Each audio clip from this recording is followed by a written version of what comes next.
분위기 있는 음악과 함께 특별 기획 시리즈가 이어집니다. 지난 2022년 1월 13일이었는데요. 새로운 지자체 유형으로 100만 대도시에게는 특례시라는 이름이 주어졌습니다. 새로운 옷을 갈아입은 지 1년하고도 2주 정도가 지났는데 특히 특례시 지정을 위해서 7년 동안 발로 뛰면서 노력했던 수원시. 특례시 지정 이후 시민이 체감하는 변화를 만들기 위해서 여러 약속들을 해오고 있습니다.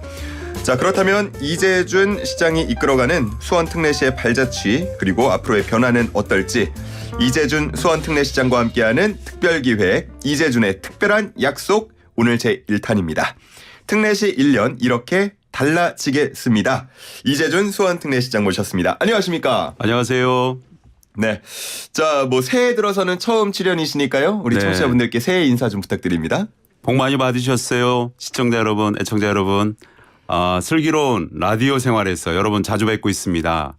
수원시장 이재준입니다. 반갑습니다. 아니, 제가 들어올 때 들어보니까 수원시에 이번에 새로운 건배사가 생겼다라고 하던데요. 지금 많은 시민들이 사용하고 있는 건배사. 예. 저희 민선 8기 수원시 비전을 수원을 새롭게 시민을 빛나게 이렇게 두 용어로 했는데요. 그것을 줄여서 새롭게 빛나게 더 줄여서 새빛 이렇게 새빛. 예. 건배사 많이 지금 사용하고 있습니다. 그러면 지금 저희가 잔은 없지만 예. 건배를 한다고 하면 어떻게 하면 됩니까? 자, 슬기로운 라디오 생활 애청자 여러분 새해 복 많이 받으십시오. YTN 라디오 새롭게 그러면 빛나게 이렇게 하면 되는 건가요? 네. 좋습니다. 자, 새해 더 힘차게 시작하는 슬기로운 라디오 생활과 또 수원시 콜라보인데 얼마 전에 또 설 연휴였어요. 잘 보내셨나요? 그럼요. 저는 근데 이제 지자체장이니까 지자체를 지키어야 되는 의무감이 있어요. 예. 그래서 고향은 전주에 1박 2일로 짧게 내려가서 어머님, 장모님 다 뵙고 예. 빠르게 올라와서 명절 때는 계속 그 유관기관 찾아다니고 점검했습니다. 수원에 또 유명한 전통 시장들도 많잖아요. 한번 네. 둘러보셨나요? 전통시장이 저희가 전국 도시 중에서 제일 많아요. 22개나 되니까. 22개나 있어요? 저희 한 도시에 22개 전통시장이니까 많은 거죠. 네. 왜 이렇게 많아졌냐. 예전에 저희 수원이 계획도시입니다. 224년 전에 정조대왕이 최초의 계획도시인데 도시를 계획하고 나서 그 당시에 가장 경제 현안은 농업과 상권, 상업 활성화입니다. 그러니까 정통시장. 시장은 난전과 시전이 있는데 예. 난전은 일반인들이 그냥 시장을 형성하는 거고 왕이 특별히 국가가 인정해 주는 건 시전이라 그래요. 예. 그래서 우리나라에 개성, 한양, 수원만 시전 세 곳이 있습니다. 네. 그곳에 전국 8도의 상인들을 모아서 만들어진 시장이 지금까지 내려와서 22개나 자리 잡고 있습니다. 이번에 설 명절을 맞아서 전통시장 이용하신 분들 많을 것 같은데 많다고 하니까 또 접근성도 좋아서 예. 수원 계신 분들은 더 좋았을 것 같습니다. 많이 활성화되어 있습니다. YTN 라디오 애청자분들은 특히나 또 수원을 기억하는 게 그 고향사랑기부제로 네. 기억을 하시는 분들도 많아요. 굉장히 그 뇌리에 딱 남는 그런 홍보 캠페인이 진행되고 있는데 지금 수원시도 진행을 하고 있을 테고요. 네. 답례품에 대한 관심도 많던데 수원은 답례품 어떤 게 준비되어 있나요? 고향사랑 기부제는 사실은 키포인트가 네. 답례품입니다. 뭐가 있느냐 이게 네, 관심사일 궁금해요. 텐데요. 저희도 많은 걸 지금 준비하고 있습니다. 총 한 10가지를 지금 준비하고 있는데 한번 예. 소개해드리면 이렇습니다. 우리 수원에 오시면 여행을 오시면 필수 코스가 수원 화성입니다. 네. 정조대왕이 만든 화성인데 그렇죠. 그 화성에서 체험할 수 있는 화성 어차 또 하늘에서 볼 수 있는 플라잉 수원 또 활쏘기 국궁 체험장 이런 여러 가지 관광 서비스 쿠폰도 있고요.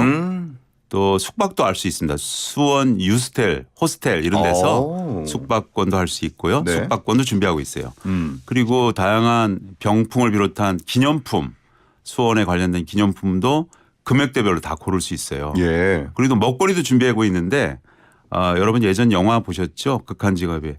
이것이 갈비 맛인가 통닭 맛인가. 왕갈비 통닭. 이것도 좋아요. 있고 또 수원 화성빵이라고 빵을 수원 화성 성곽에 비유해서 만든 것들이 있는데 이렇게 다양하게 많습니다. 선택할 수 있습니다. 예. 와, 또 어떤 지역들은 선택지가 너무 없거나 지역 특색을 못 살렸다 해가지고 비판받는 경우도 조금 있긴 하던데 네. 우리 수원은 답례품을 잘 준비를 하신 것 같고요.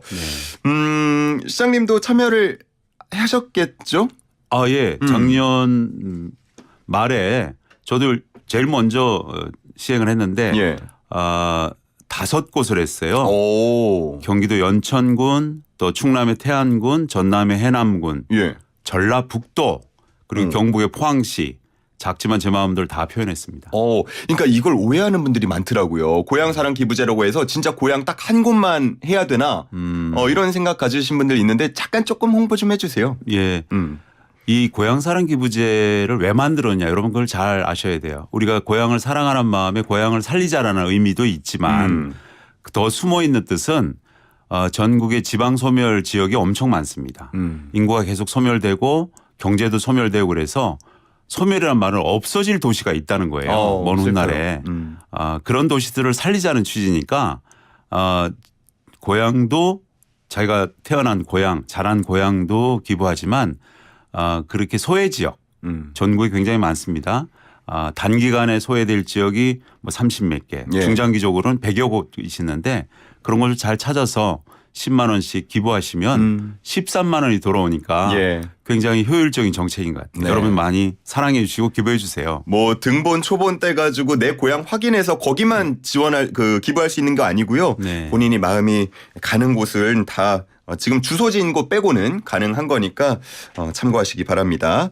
자, 그렇다면 오늘 본격적인 얘기를 해볼 텐데 수원 특례시 1년 무엇이 네. 달라졌나 이거거든요. 수원 특례시 이렇게 바뀔 것을 약속드립니다라고 먼저 한마디로 정의를 한다면 어떻게 정의를 해볼 수 있을까요? 우리 처음에 말씀드렸다시피 건배사로 지금 유명한 수원의 비전입니다. 예. 수원을 새롭게 시민을 빛나게 새로운 수원으로 빛나는 시민들과 함께 시정을 이끌어가는 것이 한 말씀으로 드릴 수 있는 말씀입니다. 좋습니다. 약속입니다. 새롭게 빛나게 새 빛 이렇게 네. 줄여볼 수 있겠는데 네. 시민 입장에서 체감이 돼야 되잖아요. 네네. 예, 직접 좀 체감이 될 만한 그동안의 1년 동안에 무언가가 있었다면 소개를 좀 해주시죠. 우선 수원시 기초지자체가 특례시가 된 것이 가장 큰 변화인데요. 1년 동안 여러 변화들이 있었습니다. 일단 특례시라는 것은 100만 명 이상의 대도시에 주어지는 행정 명칭입니다. 예. 인구가 120만 수원이 기초지자체로 이 덩치는 라지 사이즈인데 미디엄 사이즈로 옷을 입고 있었어요. 네. 그래서 여러 가지 시스템이 따라오질 못했는데요. 이제 특례시가 됐습니다. 10여 년 노력 끝에 바로 잡은 건데요. 여러 가지 변화는 대표적으로 보면은 사회적 약자를 위한 복지 혜택이 더 넓어졌습니다. 예. 예를 들면 기초연금이나 장애인연금 또 한부모 가족 지원, 긴급복지 이런 여러 가지 도움이 필요한 분께 지급되는 사회복지급여 재산 기준이 있어요. 이것이 좀 더 넓어졌는데요. 지금 한 4,500명이 추가로 혜택을 받고 있는데 예. 많게는 한 30만 원 이상 받으니까 굉장히 폭이 넓어지고 많아진 겁니다. 그런데 정부가 요구한 기능 중에서 저희가 뭐 많은 요구를 했는데 10%도 아직 넘어오지를 못했습니다. 예. 실제인 권한 확보를 위해서 중앙부처 행자부가 되겠는데 행자부나 경기도에 줄기차게 지금 협의하고 있습니다. 그렇군요. 야, 이 복지 혜택이 일단은 가장 딱 와닿는 변화라고 볼 수가 있겠는데 앞서서 말씀해 주신 것처럼 아직 그 권한이 많이 넘어오진 않았다라고 말씀을 해 주셨잖아요. 네. 그러면은 지금까지 뭐 확보된 권한이라고 하면 어떤 것들이 좀 있을까요? 네. 뭐 특례시가 되면 자동적으로 권한이 오면 얼마나 좋겠습니까만은 네. 그것도 노력의 여하에 따라서 이렇게 옵니다. 왜 그러냐 하면 이 특례 권한이라는 게 확보할 때마다 그에 따른 법률 개정이 따라야 돼요. 예. 특례시의 권한은 크게 보면 재정특례와 행정특례 두 가지가 있다고 보면요. 네. 지금 행정특례는 차근차근 지금 넘어오고 있습니다. 아하. 예를 들면 환경개선 부담금 부과를 징수하는 것을 우리가 갖고 왔고요. 예. 관광특구 지정 또 물류단지 지정 이런 7개 특례가 이미 들어와 있습니다. 이게 들어오면 광역지자체를 거치지 않고 우리가 직접 하니까 예. 사업 처리 기간이 굉장히 단축돼요. 그러겠네요. 그 외에도 10개 사무가 자치분권위원회에 이양돼 있기 때문에 아마 그것도 잘 넘어올 거라고 봅니다. 그런데 문제는 재정특례입니다. 재정특례는 아직 갈 길이 먼데요. 현재는 막혀 있습니다. 예. 근데 돈이 안 따라오면 권한을 많이 행정을 가져와도 결국은 여러 가지 문제가 되고요. 장기적으로 이게 재정 특례가 이루어지지 않으면 자립도도 낮아지고 업무는 포화 상태이기 때문에 별로 행정 서비스가 좋지 않아집니다. 예. 그래서 특례시 전담 기구 설치가 조속히 설치해야 되고요. 재정 특례를 위해서 다양한 조치를 해야 됩니다. 근데 저는 이제 잘 이해가 안 되는 게 보통 이렇게 특례시라고 네. 이름을 붙여줄 때면 그런 것들이 다 기반이 마련이 되고 뭐 권한 이양이나 이런 것들도 다 준비가 된 상태에서 이름을 만드는 게 아니었나 보죠? 네, 저희가 이제 원래 광역시로 가려고 그랬다가 예. 광역시가 원래 100만 이상이면 광역시가 돼요. 울산이 100만을 넘고 광역시가 됐는데 실질적 저희보다 인구가 더 적거든요. 예. 광역시인데도 불구하고. 그래서 주기차에 광역시를 요구했는데 불가능하다라고 정부에서 이야기하니까 그러면 일본이나 몇몇 국가에서 하고 있는 지정시와 같은 형태의 특례시로 변화를 시킨 겁니다. 새로운 개념으로. 그런데 정부 입장에서 특히 정부와 광역시 입장에서는 갑자기 재정과 행정특례를 다 줘버리면 광역시 지위가 또 떨어지잖아요. 예. 그러다 보니까 우선 특례시 지위를 갖고 조금씩 가져가시고 언젠가는 하십시오라고 이제 시작할 때 그렇게 된 거죠. 그런데 받은 입장에서는 원래 광역시의 지위를 얻고 그런 권한을 갖고 싶어 했는데 그걸 못 가졌으니까 아직도 옷에 맞지 않는 거예요. 그렇군요. 그래서 이 문제를 잘 해결하려고 예. 지금 특례시가 용인, 고양, 창원 이렇게 저희 시와 함께 4개입니다. 100만 인구 이상이. 이 4개 도시가 힘을 합쳐서 시정연구원, 산하시정연구원의 공동연구도 하고 기초연구가 이미 마쳤고요. 예. 또 특례시와 관련된 특별법을 준비해서 지금 국회에 제정을 앞으로 올리려고 준비하고 있습니다. 예. 지금 뭐 다른 지자체들도 보면 이런 특례시 지정을 추진하려는 움직임들도 일부 있다고 있습니다. 하는데 예. 좀 어깨가 무거우실 것 같아요. 그럼요. 예. 모범이 돼야 되니까요. 네. 근데 이제 우리나라 행정구역이 이렇게 지금 단기간에는 특례시냐 광역시냐 기초냐 대도시냐 이런 여러 구분이 있는데 사실은 이게 언제 결정되는 시스템이냐 하면 길게 보면 가보개혁 1894년 그때 혹은 또 짧게 보면 1914년 일제 때 이렇게 행정구역이 이렇게 만들어진 체제입니다. 예. 100년이 넘은 거죠. 시대 환경에 잘 적합하지 않는 것인데 이걸 좀 바꿀 필요가 있어요. 4차 산업혁명도 왔고 이미 여러 시스템이 변화되고 있는데 행정 시스템만 지금 옛날 100년 동안 그 체제라서 예.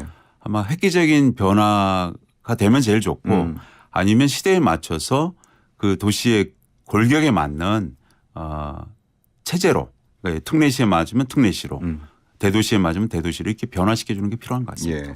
이제 막 발을된 지 1년이 지났는데 올해도 그만큼 더 중요해질 것 같습니다. 이 부분 신경을 계속 많이 써주실 것 같고요.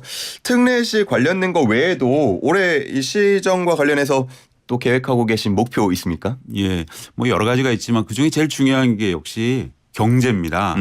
안타깝게 지금 난방비 폭탄 같이 예. 물가도 오르고 에너지 가격도 올라서 경제 전망이 별로 좋지가 않아요. 네.